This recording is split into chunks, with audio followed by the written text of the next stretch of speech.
Welcome back to the Just Cash Wellness YouTube channel, coming to you with another episode of the Fully Nourished podcast. I'm Just Cash, functional nutritionist and integrative health coach, and this podcast is really about taking both a scientific and spiritual look at why everywhere you look, it seems like we as women are so deeply burned out, something I like to call soul deep burnout. Let's explore together what it looks like to reclaim our feminine radiance and become fully nourished in a world that's just desperate to dull us down. With that being said, as a reminder, everything in this podcast is intended as education and inspiration and is not intended as medical advice. Please talk to the appropriate professional when necessary, and please use common sense whenever making any changes to your diet or lifestyle.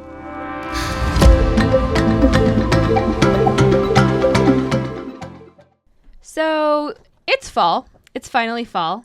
And I'm sure I'm not the only woman in your life mentioning the fact that it is fall. But I feel like it's so interesting because social media is just so interesting to me because it feels like it helps bring the human experience together. Like all I see is just pumpkin everything and fall stuff and people going all out for Halloween. And in a way, it does make us feel less alone because we're like, hey, we're not the only one that kind of loves this stuff. But then at the same time, it makes you feel so alone because you're like, how do these people do all this stuff? Like, I just like kind of just need to get the basics done. And once I'm done with the basics, I only have a little room for the rest. There's something incredibly weird about it. I don't know. It does add some life pressure for sure. I choose to ignore it, but I can't imagine how the people that can't ignore it, I mean, man, I would be stressed. I'm satisfied just adding like a little bit of like a couple tablespoons of pumpkin puree to my morning espresso, or maybe doing the occasional little like pumpkin pie smoothie where I just add some pumpkin and some cinnamon and some roasted sweet potato in there and little banana, little milk, little protein powder. Yum, yum. But I'm completely satisfied with just doing like a few basic things, and it still makes it feel like fall. It's still fun, but it's not like a extremely stressful competition that I really did not sign up for and I really don't want any part of. But we do love fall. I love the weather right now. It's perfect. It's like the perfect low 70s. I need just a little sweater when it starts to cool off. It's just perfect. And it's not going to last very long, but it's good. And I'm going to really savor it while it lasts. So switching gears, in the past week, I have gotten really real with you guys about my soul deep burnout. You know, I went through this hermit chapter, as you ladies so lovingly called it. And it really was my, I guess, you know, in a way, like dark night of the soul. I just needed a break. I just needed to take a step back. It wasn't like I was accomplishing anything or I was, you know, planning and plotting behind the scenes. I really just needed a break and I needed to slow down and let my brain just turn to mush for a little bit, as a lot of us do. And for me, what I recognized, and I talked about this 2 episodes ago, is that burnout really just strips away the parts of your identity that are not the core of who you are. And it kind of just snaps all that we're attached to and leaves us with what we feel like is nothing, like we're at our lowest lows. But then all of a sudden, we realize that it is this process that's helping us develop a strong sense of self. And I know you're probably like, why is this nutritionist talking about a strong sense of self? But what I have learned over the past couple of years is the physical stuff is never enough, which is why you see these people in the wellness industry just continuing on the same cycles over and over. And at some point, they start searching for more to focus on physically and nutritionally and like keep fine-tuning and getting more restrictive because they're not going deeper. Their body is calling them to go deeper and forcing them and trying to give them the opportunity to go deeper, but they're not going deeper. And that's what's so dangerous about like never slowing down and going, and never skipping a beat and always producing and always trying to accomplish something and always reaching towards the next goal, is when you never really slow down and let your body just whoosh come to a halt. You sometimes have an artificial sense of your reality because you're in such a physiological state of, hormonal function. You're requiring more cortisol and more adrenaline and more blood sugar manipulation to keep you in that state and functioning in that state. It really does do a good job of warping your reality. And I realized this myself. And then in Tuesday's episode, which we've kind of been doing, we're experimenting with something new where we're splitting episodes kind of down the middle, and we're trying to do a Tuesday episode and a Thursday episode. So this is the first week we're doing that. But in Tuesday's episode, I talked about what I think is the missing piece in the trauma healing space. I put quotations around that because I feel like healing trauma has become like the new fad kind of phrase or statement.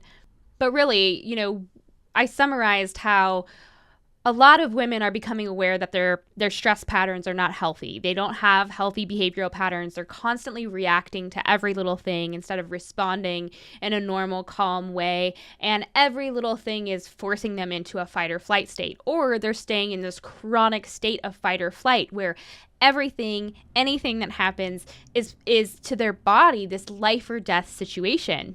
And so then you see what's popular right now, which is like, go talk to a therapist, or go start working on your wounds, or go start, working through your trauma. And so you start to just dig up this junk, dig up all of this old stuff that is absolutely impacting our patterns and our behaviors and maybe not serving us well. But we're almost forcing the body to process things that it may or may not have the energy to process. And so I believe that really in a big way, the missing piece of healing our trauma, or why so many people are almost feeling like they're getting worse, is because they're forcing their body to process something that it doesn't have the energy or the nutrients to process. Processing trauma and processing our experiences is a very physical process. It's not just emotional. It's not just spiritual. It's not just psychological. There is a huge physical aspect of it. And I think that gets overlooked a lot. And so people kind of separate it in their minds and they look at it as two different things, like getting healthy and getting nourished, and focusing on your metabolism and supporting your body with the fuel it needs is something completely different than the psychological or emotional side, but they're really one and the same, and they both feed into each other. Our body is one. And if something is moving emotionally or energetically, it is absolutely affecting the physical structure, because as we have explored up until this episode, energy begets structure, and then the structure really impacts how the energy is created and generated. So one cannot exist without the other. I talked about this in episode 2. And so what a lot of people see is, as they start to really focus on cellular nourishment and cellular metabolism, or the way the body generates energy using the fuel it has, what they find is they get to a point and then they start hitting more walls, right? That maybe they find a lot of balance and their hormones start to shift when they start to eat every couple of hours, or focus more on blood sugar balance, or balance their protein and carbs, or maybe start to eat things like the raw carrot salad, or really finding fibers that work for them that help bind and carry some junk out of the body. When they start to focus on food as nourishment rather as food through the lens of restriction and survival, there's a lot of shifts that take place. And I've seen the power of becoming fully nourished and nourishing your body appropriately for your biology. It's actually incredible and insane, the things that I have seen happen. But what a lot of women experience is that it only takes them so far, which is normal and natural, right? Because then the body invites us the opportunity to go deeper. And if we don't, it's just going to keep kind of gently nudging us in that direction, because it's my belief that the body really is there to guide the core parts of us to who we really are. And so you kind of see this thing happen where women, as they begin to nourish themselves, they get out of these kind of survival-based eating patterns. Maybe they ditch their restrictive eating, ditch keto, ditch low carb, ditch veganism. Maybe they stop intermittent fasting so hardcore.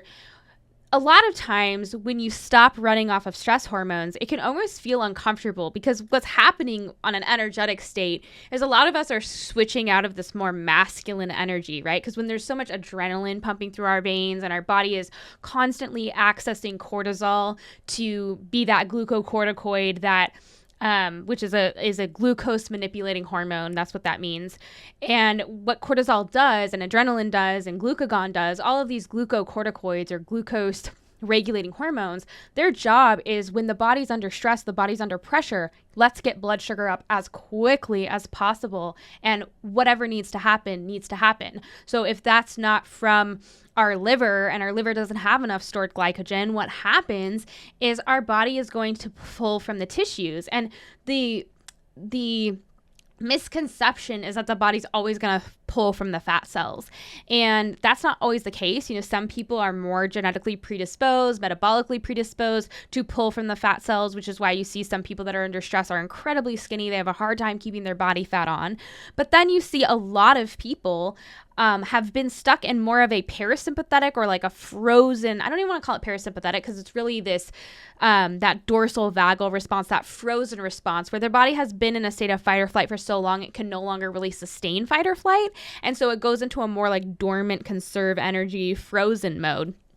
And that is a place metabolically where we tend to store a lot more fat and eat through our muscle tissue. We're more predisposed to be in that kind of state where we may be actively eating through our muscle tissue while putting on fat because of the way that our stress hormones are functioning. And that really does come down to both the thyroid and the adrenal health in the individual. And it's just going to depend. But they can be both the same state, whereas somebody's going to maybe burn through all their body fat to the point where they can't even keep enough body fat on to stay comfortable, to stay warm. And then, of course, the opposite can occur as well, where we just keep gaining and gaining and gaining weight. Sorry for that little tangent. Pretty much what I'm saying is when women start to nourish themselves well, they start to see kind of the system calm down and change in a way, and we start to move from that masculine energy, that kind of high testosterone, high adrenaline state, to a different type of state. And for a lot of us, that can come with some discomfort because sometimes our body starts to detoxify things that it previously did not have the energy or the time or the focus to detoxify. Sometimes we can go through really uncomfortable hormonal shifts there. Sometimes it could just feel like we're extremely tired because we're so used to the feeling of adrenaline and cortisol. We don't even know what our body and our kind of natural state feels like. And we're actually like, wow, I'm really exhausted. Like I need a lot of rest to be able to function here. And to me, that's all kind of a part of the recovery process. But for some people, it can almost lead to like a little bit of a deep feeling of burnout. Or you can be a couple years into your journey and you can also experience some states of burnout because as your body invites you, as you start to change on a cellular level and you become more energetically sound, you can start to really process deep, deep wounds, or your body's at least inviting you to start processing certain deep wounds that you carry. And in the processing of those big experiences, big emotions, it can feel like we're almost burned out because we are utilizing so much energy to work through all of it. And so I feel like a lot of this is really still very misunderstood. And so you look around and you see women kind of starting their journey of healing their trauma, or they're actually just stuck in this vicious cycle of healing trauma, kind of just tapping it out and practicing their somatic tools and coping with their stress and trying to actively force their body to calm down, get that vagus nerve activated, like activate now, and we're trying to fix ourselves. And there's just some, like a very big gaping hole here. I feel like there's a very big disconnect because these same women are, we're, especially I feel like in the wellness world, everywhere you look, women are afraid of everything. Like you are seeing wellness influencers right now in crisis. Like they are just getting more and more afraid. And I can't imagine if you live in a reality where everything is a danger, right? Every toxin, every chemical, every light bulb, every single thing in your environment is out to get you. You are under attack. You're going to stay in a constant state of fight, a constant state of flight, and you're going to be afraid. You are going to be driven by fear every every part of your reality is driven by fear. And no matter how beautiful the aesthetic, no matter how, how many affiliate codes you put all over it, we still need to see it for what it is, which is so many women right now are really struggling with fear. They are afraid. They are afraid of everything, and it's leading them to want to control every little thing in their environment, right? The only thing that they feel like they can do is just start to control everything and control it more and more, and like just start to nitpick and get down into the minutiae of everything in their environment, because that's what they feel like the only thing they can do, because they're so focused on the physical. They're so focused on, I'm still not feeling 100%, or I'm still struggling with XYZ thing. So it must be something in my physical environment. It must be a supplement that I'm not taking, or it must be the fact that like, oh my gosh, I was exposed to blue light for 2 seconds the other night. And oh my gosh, my melatonin has been wrecked for days. But in reality, what's actually going on is their fear is depleting their body. It's keeping them in a state of fight or flight. And then on top of it, as they try to control every little thing, I mean, it's just like tight gripping your way through life. It's such an energy suck. And that fear, that vibrational and energetic state of fear, which, in like traditional Chinese medicine, the kidneys are the place that we store fear. And I find that interesting because that's really like where the blood is cleansed, and that's where we detoxify heavy metals. And then we're wondering why we can't balance our hormones, or why our guts are still a wreck, or why we continue to just be on this vicious cycle of kind of what I like to call whack-a-mole, where it's like, oh, thyroid issue, whack-a-mole, whack those symptoms down, and then, oh, I got adrenal issues, and then whack that mole, and like, oh, no, I have autoimmune issues now, whack that mole. And we just keep focusing so much on the surface level, not recognizing that there's something really a lot deeper going on. And when you look at women biologically and physiologically, really, we desire complete safety and stability. We crave feeling safe. We crave feeling taken care of. And I don't want to hear any of that like, well, that's not what I want. Deep down at the very core of you, like woman to woman, let's admit to ourselves that that is really what we desire. There is nothing weak about having a need to not be abandoned and to have safety and have stability. There's nothing weak about that, but in fact, that is actually a part of your nature. It's a part of my nature. And we need to start having the conversations of this is impacting us metabolically. This is impacting us on a metabolic level.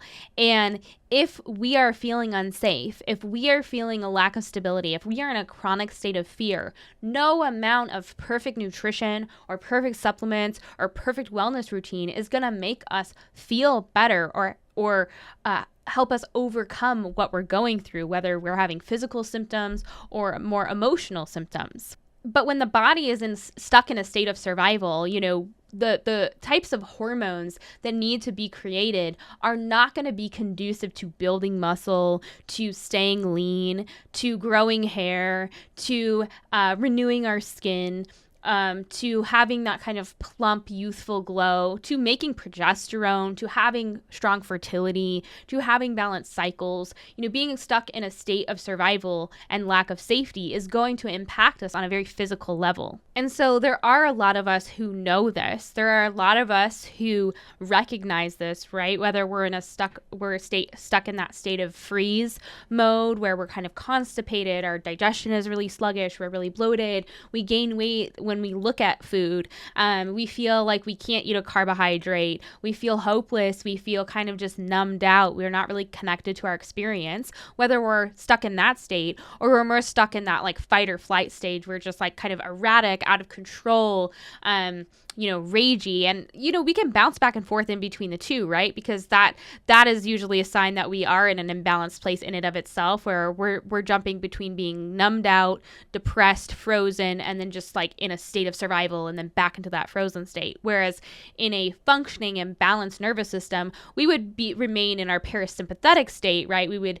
remain in that kind of rest and digest and like connected and present state that I talked about in the last episode, and then we would jump into fight or flight when we need to in a state of survival. But for a lot of us, we're just kind of operating either in fight or flight or freeze mode, and we feel like we can't get out of it. And so we're taking the the current advice, which is like, deal with your trauma, heal from your trauma, heal your nervous system. And then we're, doing all these modalities and we're talking it out and talking about our problems. And we're wondering why we're not getting better. And some of us are wondering, why do I feel so much worse? And I'm not here to tell you what the answer is. I'm here to just kind of present the facts and present my observations and the things that I've learned. And you get to make your own conclusions. And so today's episode, I wanted to bring up something that I think for a lot of us is important for our process that we have no clue is important for our process and of healing. And I call it our generation's deep mother wound. When I sat down to kind of outline this article, the first thing that I wrote down was breaking or recasting generational spells, a generation of hungry daughters starving for nurture. And the reason I wrote this down is because originally, a few years ago, I read a book called Mother Hunger by a woman named Kelly McDaniel. And it was a really fascinating book. I recommend it a lot to women because I think it's an important aspect of our relationship with nutrition and our relationship with food and our relationship with our own bodies. And we kind of overlook how impactful our relationship with our mother was for our relationship with ourselves. And after I read that book, I really just started to think about all of the different facets of that beyond what she had written, this kind of idea of being hungry for a mother and what that really means. And it led me down to just expanding upon a lot of some of the ideas and taking, putting my own observations in there. I was inspired by the idea of mother hunger. I don't necessarily agree with everything that was in the book, but I was definitely inspired by that idea. And I hear a lot about women starting to call out and say that they're healing generations of trauma. That's kind of the newer thing. Where when women start to become aware of how their experiences shaped them, then they start to go down this rabbit hole of, oh, maybe I'm not just dealing with my patterns, but I'm dealing with imprinted patterns that have been imprinted upon me. And for those of you who don't know, or maybe have just never thought of this, is my grandmother, when she was pregnant with my mother, I was in her body because as my mother's womb was being developed as a fetus, I was within her womb. I was within her ovaries. And so a lot of people kind of overlook the fact that we have both physical imprintations on us, right? Our grandmother's hormonal state and nutritional state was absolutely passed on to our mother, but also imprinted upon us. And then our mother's nutritional state and hormonal state was imprinted upon me and my future children as well. You see this a lot in the research, this kind of multi-generational impact. It's not just mother to child, but grandmother to child. And sometimes I remember reading a paper once that sometimes the granddaughter's hormonal function and mitochondrial function reflects the grandmother's more than it reflects the mother's. And I find that just incredibly interesting. But then you also see, like in Bruce Lipton's The Biology of Belief, you see there's much more to it than that. The mother's emotional state, the grandmother's emotional state absolutely impacts. It's the idea of epigenetics, where our genes get turned on or off based on the environment that we're in, what we're exposed to, et cetera, et cetera. And he talks about concepts like the need for community and the power of loneliness and how loneliness can impact the system so dramatically. All of these works and all of these thought processes kind of led me to this idea that, oh my gosh, it's my opinion that we as a generation, I look at our generation, I'm a millennial, but I know that there's most of the listeners of this podcast are millennials and of millennial age, but we have some young ones and we definitely have some older ones as well. And I think you can all relate to the idea that our generation and the ones that are coming even after us millennials and the ones that came before, we are all trying to compensate and heal from multiple generations of abandonment. And a society that celebrates mothers abandoning their children. And I'm not just talking about physical abandonment. I know that is something that some of you have struggled with, but I'm more talking about an abandonment in the form of emotional abandonment, or just the abandonment that you feel when a mother is not present with you. And like I mentioned, for us as women who carry this biology that's so sensitive to safety, that's so sensitive to stability and being taken care of, and needing that to be in the fullness of our femininity, right? Because our body really does revolve around the biological purpose of reproduction, and that requires a lot of safety and being taken care of, right? There's a vulnerability to that. There's also an incredible power and strength as well, but there is a vulnerability to that. Nobody is invulnerable, right? And so that makes me wonder, as women who have experienced a society that really encouraged and still encourages, and we'll dive into what I mean by this, abandonment emotionally. How has that impacted us on a metabolic level? And do we even comprehend how it has? I don't think so.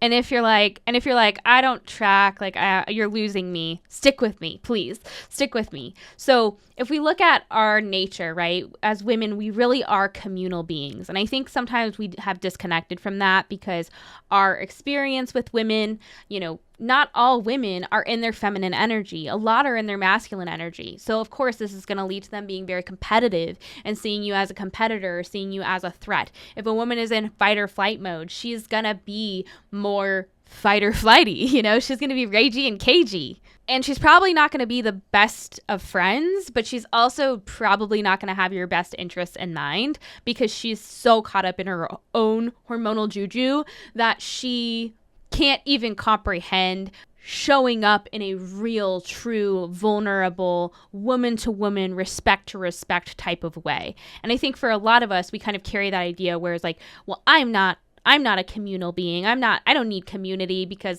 every woman I've ever been friends with has hurt me and pierced me to the core. And unfortunately, that is a very common thing that we as women are dealing with. It's very hard to have real female relationships nowadays. So when I say that we as women are communal beings, I mean it in that way. I mean it when we're talking about real, true, intimate, and vulnerable female relationships that allow us to grow as people, where we see each other, we allow each other safe places to vent, but then also we also help each other rise, and we help each other see each other clearly and call out each other's strengths and help us work through our faults gently. But we are communal beings as women, and we do require really strong, raw, and real relationships with women to be able to develop a strong sense of self. Because remember, it's very difficult for us to see ourselves clearly. We require others, specifically other women, to see ourselves more clearly and shift our perspective of ourselves. For a lot of us, we have a difficult time seeing ourselves clearly, but when we have another woman there that has our back and is there with us in realness, and she's there to, look us in the eye and tell us the truth, she's there for our good and we're there for her good, what can happen is something amazing, and it can help us develop a really, really strong sense of self. There is something very important about being with other women who share in the feminine experience and holding space for each other, being just able to just be in each other's presence and just be a woman. And I think about traditional societies of old, how by the time you were born, you would have already been in a relationship with a lot of different women in your community. I talked about this in my live Q&A this past week for Fully Nourished students, but I was watching this, I think I did find it on TikTok. It was this video where this Native American man was talking about how when a baby is born, the first thing that they do is they pass the child to all the women of the community as a representation that every single woman in that community just became a mother. And I think of the beauty in that because to me, that is so amazing. It takes the phrase, it takes a village, to a whole nother level, because here these women are sharing, which our current society would call in the burden, but I would say sharing here in the opportunity and the honor and the pleasure of acting as a mother figure in this small child's life. And I think of for the daughters especially, how incredible that would be. And you think of all of the pressure now that is on mothers in our society, because really, if we're being honest, our original relationship with a woman, or our original feminine relationship, is with our mother. And because we no longer have this kind of community-oriented society, what we're seeing is that now the relationship with our mother completely shapes our sense of self. It is the first female relationship that most of us will have. I say most of us because I know that's not true for all of us. And our relationship, or lack thereof, with our mother is going to impact us immensely on a sense of self level. It's going to really radically shape what our sense of ourself is. Because when we're born, we have a basic biological need for nurturance, right? Like, to the point where if we don't get it, we will die. But what a lot of people don't realize is another basic biological need is the need for presence from a mother. Emotional presence provides a sense of safety and security and stability. Having a mother that is there with you, both physically and emotionally, and not just physically there, but miles and miles away in her mind. So when we're small, that basic biological need is really for a presence, right? To really define who we are in the world, and that nurturance, right? We need it for survival. But then as we grow, that really shifts to now we have that mother need for guidance as well. It's not just nurturance now. It's not just presence, but there's also the aspect of we need guidance from a mother, especially today in a society where we don't have a community of women who are kind of picking up each other's slack in if we want to say it that way. Nobody's perfect and no one can do it all, right? Which is why we are designed to be such communal beings and need each other. But now there is an extra need for mothers to provide us these things. And that guidance, that sense of safety, that sense of stability, that sense of I am here with you and I see you, that is so imperative for us developing a strong relationship with ourselves, because it completely shifts our perception of ourselves. If we are abandoned, we believe that we are not important. No matter what the meaning behind it was, a lot of us attach lots of stories and patterns of behavior because of this core need to be nurtured. And this relationship with our mother, not only is it shaping our sense of self and who we are and our importance in the world, but our mother's relationship with herself, her relationship with how she takes care of herself, how she talks about her body, how she looks at her body, and, how she approaches food, how she eats, what she says about food, how she just takes care of herself in general is going to really largely shape what we think about ourselves and how we approach nourishing ourselves, how we approach our own bodies, and how we approach nurturing ourselves and our children. And so taking it back to that deep fear that so many women are feeling right now, there's this deep sense of I can't get out of fight or flight. I'm so afraid of this thing, but I'm not sure what it is. I'm worried, I'm overwhelmed, I'm feeling so incredibly burdened, and I'm trying to control everything. Is it possible that so many of us, there's something deep, deep down that we can't put our finger on because this is a part of it?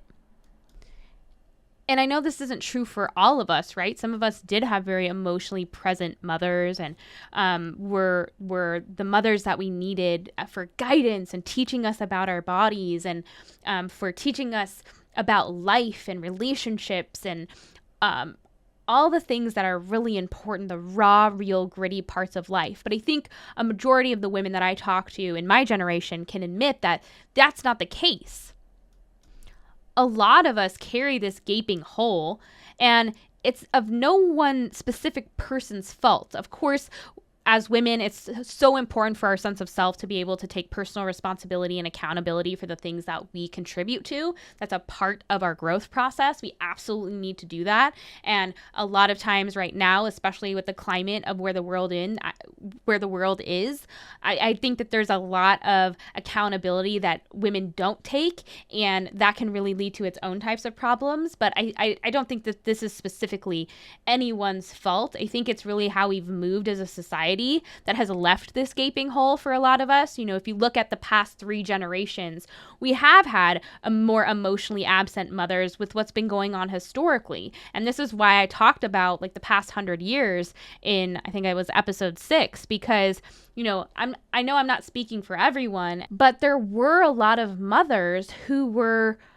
checked out, numbed out, and what I like to call and refer to as being under spells, almost operating in this just kind of going through the motions type of way.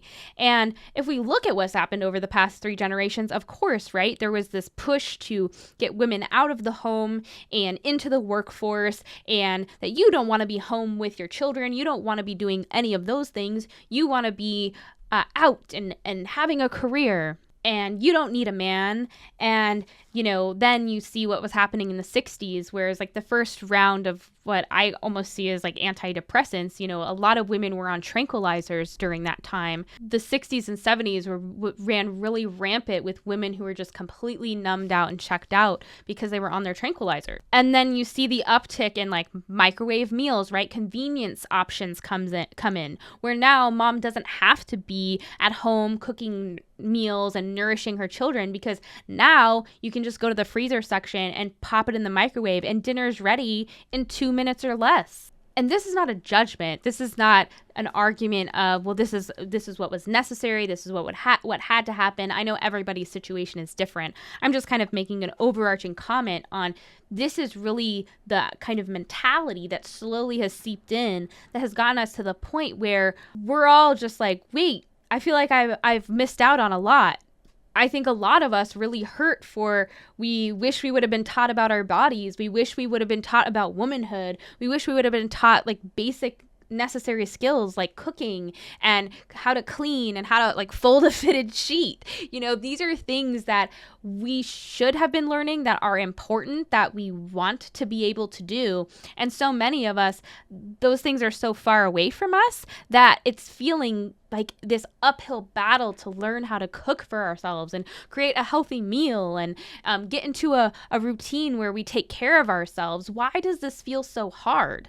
And I listened to this quote that I heard in a video by Teal Swan, and the video was labeled, "We Demolished Feminine Power."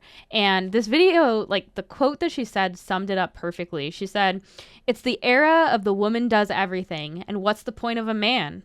We did not gain feminine power. In fact, we further demolished feminine power. And now women have found themselves in a position where they're expected to be what a man is and provide what a man provides, and at the same time as somehow providing what a female provides. That is destructive, not only for women, but for men. So right now we're living through a crisis, honestly, for both masculinity and femininity because of it." And that's really it, right? Like I mentioned in my burnout episode, when I talked about my burnout, how, there's this push for young girls where it's like you can be anything and everything you want, but there's almost this underlying undertone of like, you better be something great, right? Like you can't possibly just want to be content with your life and at peace and be a mother and, cook and nurture something else. Like that's not enough, right? There's that undertone underlying our society. But then at the same time, little boys are being taught that they need to just be strong and get a good job and suck it up. And even though we see people outwardly saying like, men should share their emotions more, men have emotions. Well, of course they have emotions, but they're also just different than women. And what feeds them doesn't feed us. We're not the same. And I talked about this physiological difference in episode 5, that everyone loved that episode. And so we see women in the past 50 years kind of have gotten caught up in this storm where they have just been going, striving, because that's what has just been beaten into them from the moment they're born, right? They can be anything, and they can be powerful, and they can be this, and they can be that. Not at one point is somebody asking them, what do you truly deeply want? Like, what feels good in your body? Because, honey, your body is going to let you know what you're feeling and if something that you're doing is working for you. Like, where is that type of teaching? Where is the teaching about our feminine nature and our hormones and what the physiological cost to pushing ourselves beyond our body's limits is really going to cost us? And even more, what is it going to cost our children? I have a mentor who I talk to her often, and she is a mother, and she has a lot more wisdom and experience, because I don't feel always so confident talking about these concepts or things that I have not experienced. Like, I am not personally a mother yet. And so I always make sure that I'm talking to women that are wiser than me, that have the experience that I don't have. And she told me something that is going to stick with me forever. And she said, Jessica, there's nothing more painful to a woman and to a mother than to see your child struggle or be in pain and have it be because of you.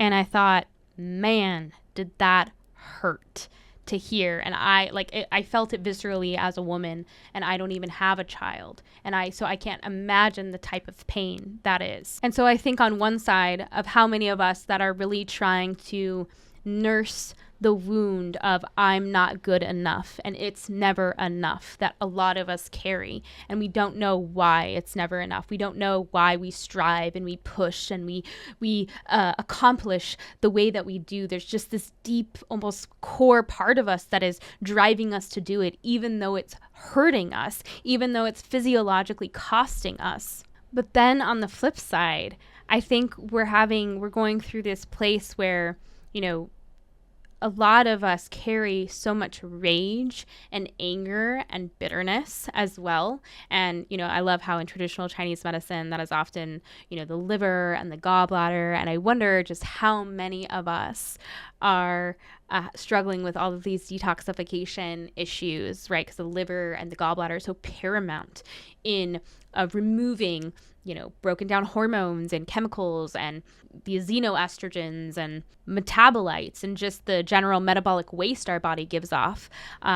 Or how many of us just have this like pit in our stomach of rage, and sometimes it just pops up and we're like, where is that rage coming from? And the same mentor I was talking about, she always reminds me that rage, Jessica, is just a message from the body that your boundaries are being crossed, whether you're crossing your own boundaries or somebody else has crossed your boundaries. Anger is a form of protection, and it tells us a lot about ourselves, which is why suppressing it is just so physiologically powerful, and it impacts us on such a physical level. But I think a lot of us do carry rage and anger on a deeper level, possibly due to that mother wound, possibly due to that deep hunger that we have that we can't get to the bottom of. But I also wonder for our mothers and our grandmothers how maybe the pain that they carry and the shame that they carry, I've loved to see this rise in the Karen, the Karen archetype over the past decade, where you see these women just going absolutely insane, like chasing people in their cars and like kicking cars and, just like cussing out cashiers and just like they lose their ever-loving minds all of a sudden. Something triggers them and they lose their ever-loving mind. And I wonder too how many of these women are just in such deep pain as well from their choices without even maybe understanding why or being able to connect to why. Okay, this one's getting pretty long, so it looks like it's going to turn into a two-parter. I'll see you in part 2 in the next episode.